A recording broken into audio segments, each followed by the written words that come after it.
Cameroon Gender and Environment Watch Vocational Training Center, where we have basically four departments. We have a department for shoemaking and mending, a department for tailoring for male and female and decoration, and then the last department is for barbing and hairdressing for men and women.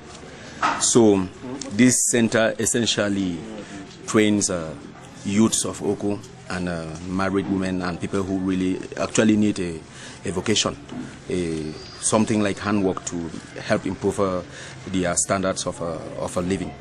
So here in the center we have 26 students. We have 26 students, 23 being women, girls and women, and then 3 being boys. And the boys are basically concentrated on the department of shoemaking and mending, and then the women on tailoring and decoration and hairdressing. Females stood there for the women, and here we have a peculiarity that all the students here are only women. This is our second department, the tailoring and decoration department. Here we have two people offering teaching our students, and then the shoemaking and mending department, where we have 3 students, essentially boys, who are learning how to make shoes and mend shoes. And here is Mr. Divine, who is Mira Divine, who is the person teaching them how to do all that.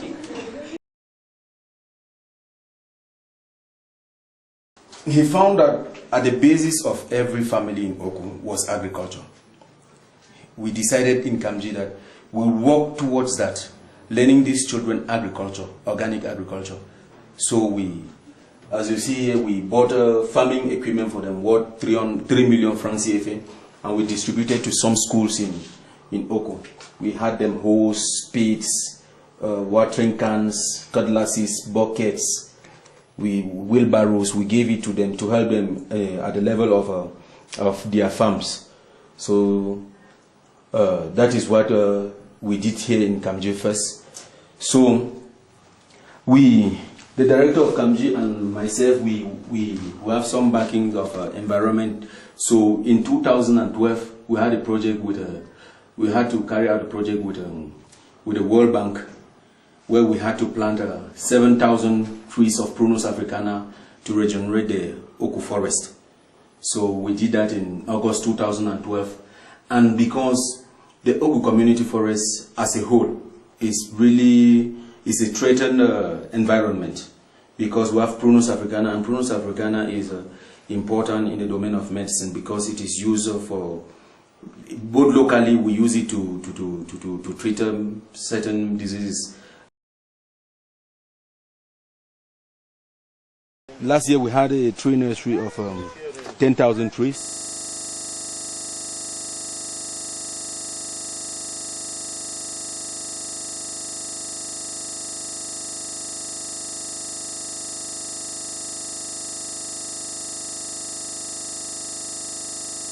We want to do like a forest gardening, where we will take the forest back into their farms.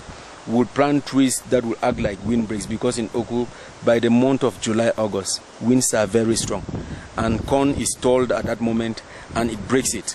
Yeah. So yields become poor because of the absence of windbreaks. So we are like trying to take these agroforestry trees, Lucena, Acacia, to distribute to farmers to plant them in their farms. Leaves from the trees could also increase the fertility of the soils, and then too, the leaves are very good for their forage for animals. So during the dry season, when grass becomes scanty, they could cut some of the leaves, some of the branches, and give it to their goats as forage. So you see these big ones like this, they were the ones that last year farmers did not collect. We distributed some of these ones a year before last, and last year what farmers collected and it remained are these ones outside.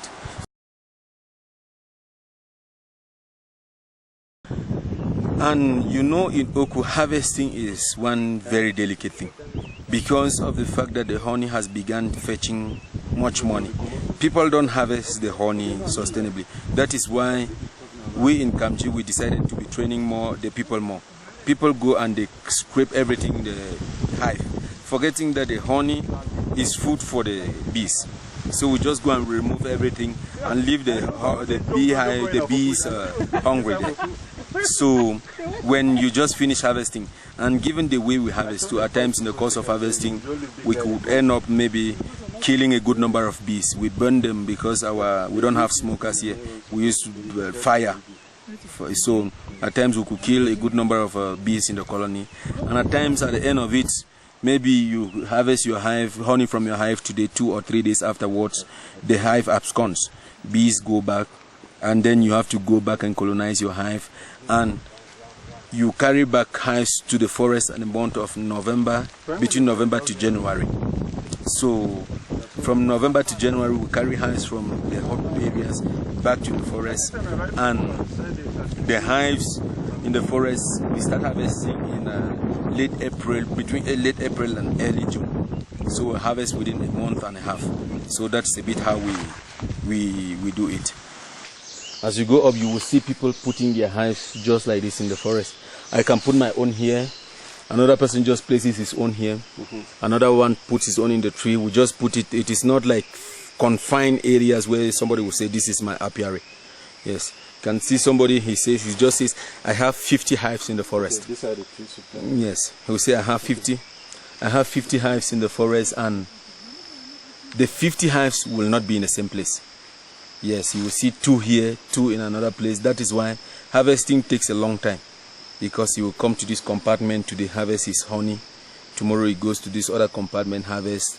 Then the day after, he could change even community forest, because there are people here in Mfami, in Manchok, who have hives at Mbai and some have at Nchi. So we planted 6,600 trees this direction, and we planted 3,300 trees this direction. And all this area forms a compartment 3 of Mfami forest community, community forest only. And when we planted these trees, we had a serious problem because of the goats that stray in the forest, because we knew there were goats in the forest, but we did not know they were this close to the entrance. So goats had to eat trees right up to this level. I think we caught a goat here at this level. We caught a goat here. Owned by somebody or owned by somebody. People come with their goats. You see, it is always fresh like this during the dry season. And during the dry season, because of no rainfall recorded out of the forest, people prefer to take their goats and come with it into the forest. And being there in the forest, at times they just leave it there because they become fresh and they grow bigger in the forest. And it becomes a problem, because even if a tree wants to naturally regenerate, a tree wants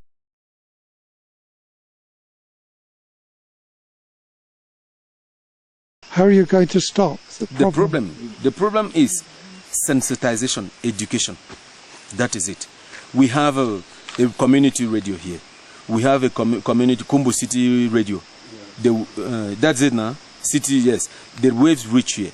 We have the national station. The waves reach here. We have a radio station here, Mr. J, and Kambe. The waves reach Oko. So if we could continue sensitizing, taking youth groups, taking out students from schools, from primary schools, from secondary schools, bringing them into the forest, passing through the nursery, educating them. So that is a serious problem. We lost 1,016 trees and we had to replant 1,400. And for precautionary motive, we just had to plant 6,600 this way. If there is a goat or there is no goat, whatsoever thing, we just plant it. So, and with the 11,000 trees in the nursery now, if we have funds, we will plant it, because we have seen that when you regenerate the forest, at least when you regenerate the forest, you feel some sort of satisfaction.